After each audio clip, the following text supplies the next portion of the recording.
Welcome again to another edition of Around the Cape. I'm Chris Bezaire. Today I'm joined by Kevin Shelley, director here at Willow Creek Winery in West Cape May. Kevin, thanks for joining us. Thank you very much. I got to tell you, Kevin, I mean, driving back here, I had no idea this place was back here. Tell me a little bit about what you guys are trying to do here. Well, we're trying to do something really beautiful. We have a 50-acre property. We have 9 acres planted with 9 different varietals of grapes. Okay. We're actually been producing wine since 2010, but as you see this beautiful 12,000-foot structure behind us, right. As that's coming to a completion, we'll be able to start distributing our wine once the building has a lock on the door. Gotcha. Mm-hmm. We'll take a look at that. It looks like it's a massive building here. Yes, it's Tell beautiful. me a little bit about the varieties of the grapes you guys have here. Well, we're growing some really unique stuff. We're growing some Albarino, Spanish descent. We're growing Pinot Noir, which a lot of people thought Pinot Noir wouldn't do well in New Jersey or on the East Coast, and it's actually producing. It's one of our best producers here on the Cape May County Island. Okay. This whole island is just very unique. This very unique peninsula with that cross breeze from the ocean to the bay back and forth. Keeps a lot of the fungus down, a lot of the disease down, keeps the moisture off the leaves, which produces those.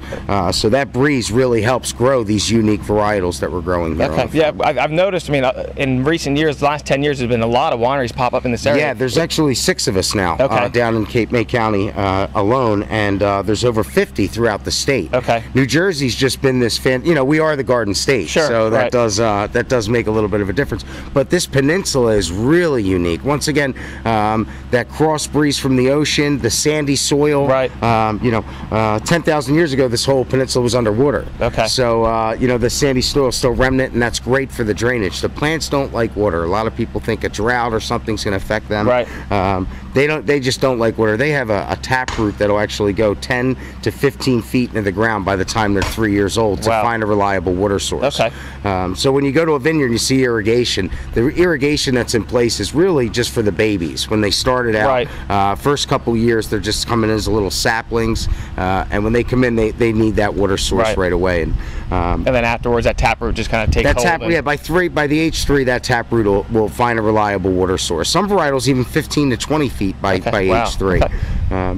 But yeah, the property's beautiful. Not only do we have the vines, but we're also installing 25 very unique gardens. Everything from everything you can consume to eat, to things that that have been around for thousands of years, and beautiful plants and flowers. So it'll be vineyard tours and garden tours, private dinners, wine paired dinners, wine paired luncheons, and we really want to educate the people as to farming and the beauty in agriculture and the beauty in the wine production. Okay, well, why don't we go ahead and take a tour of the building here? Yeah, sure, absolutely. Right. And this is the entrance here. And as I said, we're probably about 6-7 weeks out. It's our foyer, and it's just beautiful. Now, in here, they're doing the red oak floor, which is really coming along nicely. And as you walk in, you see the open beam, post beam ceiling. We had the guys come in from Lancaster to do the roofing. This area over here will be our tasting bar. That's all our tasting bar area that'll be built up. And then what we want to do over here is we actually want to cut 2 holes into the wall here and here, because that views into our barrel room. So this way we can still keep it nice and clean, keep people out from inside there, but you'll actually be able to see us in there doing crushing, doing pressing. You'll see the barrels and the stainless steel containers in there during fermentation and during holding. As we walk out these big slider doors, this will actually lead to a brick patio crush pad. And on that crush pad, that'll overlook the vines that are going to be over here and the gardens. And what we're going to have out there is this big, beautiful fireplace outside and a bar. So people can come during the day, do tastings, they can sit out there, real comfortable furniture. Yeah, and the cool thing about this room, what we want to do with this room and inside, is we actually want to make it like 5 different living rooms. So when people come here, they'll be able to 5 or 6 different living rooms with different types of designs, different art designs. So you'll be in different sections. It'll be like your own little area, each little section, as people come in for tastings. And on this patio, you'll be able to hang out, you'll be able to get a drink, you'll be able to sit by the fireplace, put a big, huge fire pit right in this corner. That's why you see that gas line running there. But the great thing is that the vines that we're planting are going to come all the way up to this point, right about where this trash can is here. and the vines are going to come all the way up to here. So when you're sitting out on the porch, you're amongst the vines, but you can walk off the porch and then walk into here. You walk off the porch here. There's going to be a big bocce ball court over there for people for activities and cornhole. But you come into this area here, and this will be gardens that wrap all the way around that side road, and vines that'll come to here. So you'll walk into a big, huge open field surrounded by gardens and vines with a big gazebo in the middle of it for some of our wine festivals that we're going to host each season. We're going to have, as you can see, Chris, as you pulled in, the 50-acre farm is just absolutely incredible. And they're very healthy, very beautiful. We've already had such a fantastic grow season, and our vines are off to the races, reaching for the sun. The sunlight is what does all the work for them. The sun is hitting these leaves, photosynthesis is taking place, and it's creating and mixing with the nutrients within the soil, and it's creating an energy to rush to our bloom set so we can begin our fruit set. So as of right now, we are having a fantastic grow season, and for those people out there that don't think that Pinot Noir would do too well in New Jersey, take a look at these rows here. This is all Pinot Noir, and the vines produce a fantastic grape quality that we've been making into wine since 2010. These vines actually went in 2005. So they're already producing. 2010 was the first year we actually harvested to the production of wine. We do have wine all ready to go, which is great.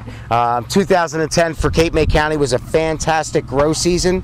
So anybody that is familiar with the wineries here in Cape May County, if you see a 2010, you're going to grab that bottle right up. Fortunately, we are opening up the doors with our 2010 varietals because that's what we've had in stock and waiting to go. And as soon as we complete that building and put a lock on the door, the ABC will come down and we'll be able to bring our bottles back home. All right, Kevin, so it sounds like you got a lot going on here. I mean, all these vines growing, the building being built. You know, I had no idea this whole property was back here. How do people get in touch with you guys or find out when you open up, or when do you plan on opening? Okay, well, we actually plan on opening up in the middle of July. Hopefully within the next 6-7 weeks. As I said to you earlier on, we have about 8 crews that are running day and night, trying to finish up everything that we need to get done. Okay. We were hoping to open up 4th of July weekend. There's been some red tape and bureaucracy and kind of stuff that slowed us down. But we're back on target, and we're hoping to open up the 2nd or 3rd week of July. Okay. We're actually going to do a series of soft openings. One of the first things we're going to do is we're going to invite out the residents of West Cape May for a night out and go over exactly what we intend on doing, and being neighborly as possible and working closely within the community. Then we're going to invite out the businesses of the county and utilize the chambers of commerce and get everybody out and get them informed as to what we're doing. And then we're going to have an all-out festival. Wine festival to celebrate our grand opening, ribbon cutting ceremony, and we're going to have a great day that day that we're going to invite all the public out to our 50-acre farm. Yeah. You were saying earlier the best way for people to find all this out is on Facebook? Yes, with Facebook, Twitter, but if they really want to stay informed as to some of our things that we're offering, like our Adopt a Vine program, our private wine pair dinners, our vineyard tours, our 25 garden tours, if they want to inquire about that, Willow Creek Winery, CapeMay.com is where it's at. And they can actually sign up for our newsletter, and our newsletter will keep everybody informed each month as of right now as to what we're doing, and give them a heads up as to some of the certain events that we're doing. We really want to educate the people as to farming. Not just the vines, but the gardens. We want to really present to people a true wine pairing experience, a true wine educational course. As I said, you know, we really want to get people involved with our Adopt a Vine program, where people will be able to come out and they'll be able to work on the vine each month at a different stage, de-leafing, de-stemming, you know, crush, press, all the different functions that we do throughout the season. And then they'll get 2 bottles of wine at the end of their course as well. But I think we really want to educate our youth and the people in the public as to the beauty in agriculture, and kind of bring that backbone back into America and show them that it's fun to do as well. Perfect. So, and again, Willow Creek Winery, CapeMay.com. That's it. The newsletter is the best thing for people to sign up for. Best thing, yeah, absolutely. Well, Kevin, I appreciate you having us out. Thank you so much. It's been a great time. Thank you very much for coming out. Again, this has been another edition of Around the Cape. I'm Chris Bezaire. We'll see you next month with another look at a business here in Cape May.